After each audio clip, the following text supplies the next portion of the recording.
يا نونيا، انت عارفة طبعا كلنا بنحبك قد ايه وبنقدرك قد ايه، وعشنا معاكي عمر طويل، وتعلمنا مع بعض وتناقشنا كتير وشفنا افلام جميلة حلوة مع بعض.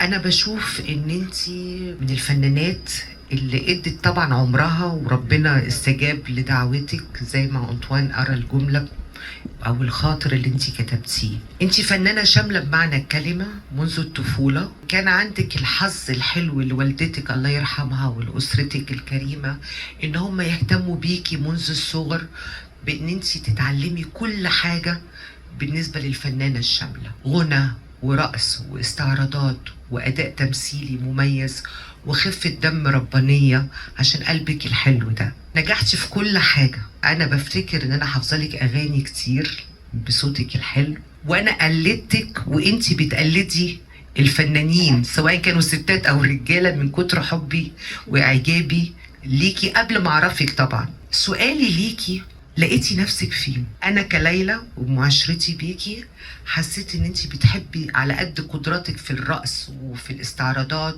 وفي المزيكا وفي الغنى، بس انا بحس ان انت بتحبي الممثل اكتر شيء، صح؟ ايوه يعني انت انت حفظاني. ايوه يعني انت ممثلة شاملة طبعا بكل المقاييس، ومسرح وسينما ودراما وكل اشي، لكن انا بحس ان انت بتستمتعي اكتر وانت بتخشي جوه شخصية بتركيبة مختلفة غير نونيا. هي احنا بنقول لها نونيا يا جماعة. ده اسمي الحقيقي. فهل ده صح؟ وايه ايه الدور بعد ال الافلام الكتيرة والتميز الكبير اللي انت حققتيه اللي عايزة تعمليه بكرة؟ حاسه بيا، بس انا ولا لحظه فكرت انه خساره.